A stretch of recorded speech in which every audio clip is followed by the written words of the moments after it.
pushing an FBX into PiXYZ, we want to let him optimize the geometries and the assets by preserving the existing animations, so that when you re-export the model from PiXYZ, the optimized model, you can still reuse your animations created before. We think that's very important. And so far, it's not available, so it's definitely in the roadmap. Anybody else have comments on things that may be limitations with the current process that would just be issues that might add extra work for tech artists? Well, I think that Rob obviously has the mindset of gaming customers. I'm thinking, what are the other type of use cases where you've seen that, like, industrial customers, let's say not in automotive, but maybe just like aerospace and defense or medical customers, like what are the type of use cases that you were like, no, that's a no-go for us, just so we know what to expect and not dig too much?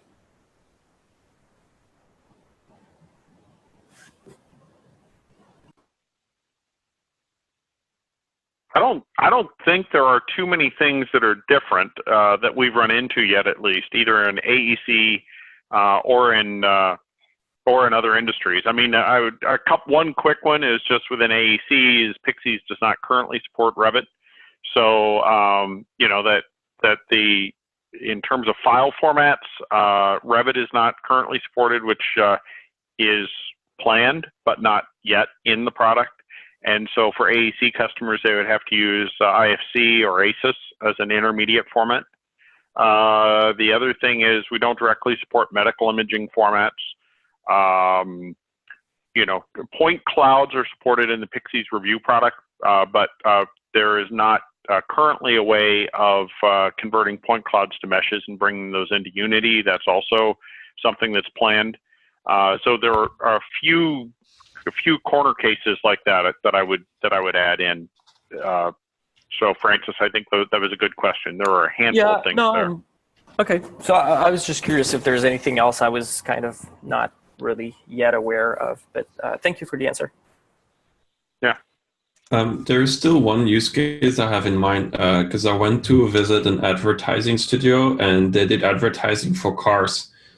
And well, I assume for IP reasons they would not want their car to be crashed, but I was just thinking in terms of deformation and making sure there is like, I don't know, like defining hotspots and, you know, for shader work, what would deform differently and so on, like more in terms of material physics information that when we would do a simulation, the car would react differently. For whatever reason. Is this something that's a conversation? Like attaching metadata to a mesh, for example, because we need to attach certain data to it that we need to use for other DCC or whatever? I mean, PiXYZ preserves metadata. The PiXYZ Studio product will preserve metadata. So if there's metadata in the original file, that information will be carried across, and it can be used with the Python scripting to do conditional processing, so that you can use that information. It's going to be customized, and it very much depends on the use case. Yeah, that sounds great.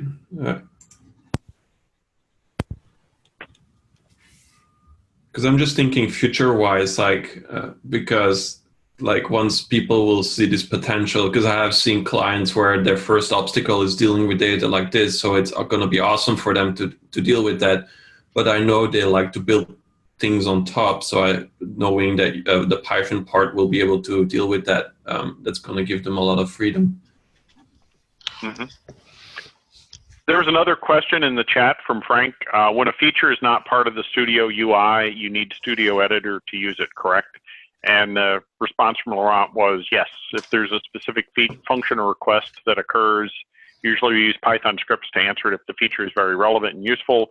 And then if it turns out to be something that's more widely desirable, they'll convert the Python script to a standard function in the UI. Yeah, Make sure everybody got that on the recording. Basically, that's what we did for the smart selection tools, like select small parts with bounding box diameters and the other ones. These are originally requests from customers we answer through scripting, and we finally put into the UI for everyone. Are there any other questions? We're getting right up to the end of our 2 hours. I want to make sure that if anyone has any big questions on their mind, to provide those now. Otherwise, of course, you can follow up via email on the Pixies Tech Slack channel as well. Sorry, on Slack, on the Pixies Tech Slack channel.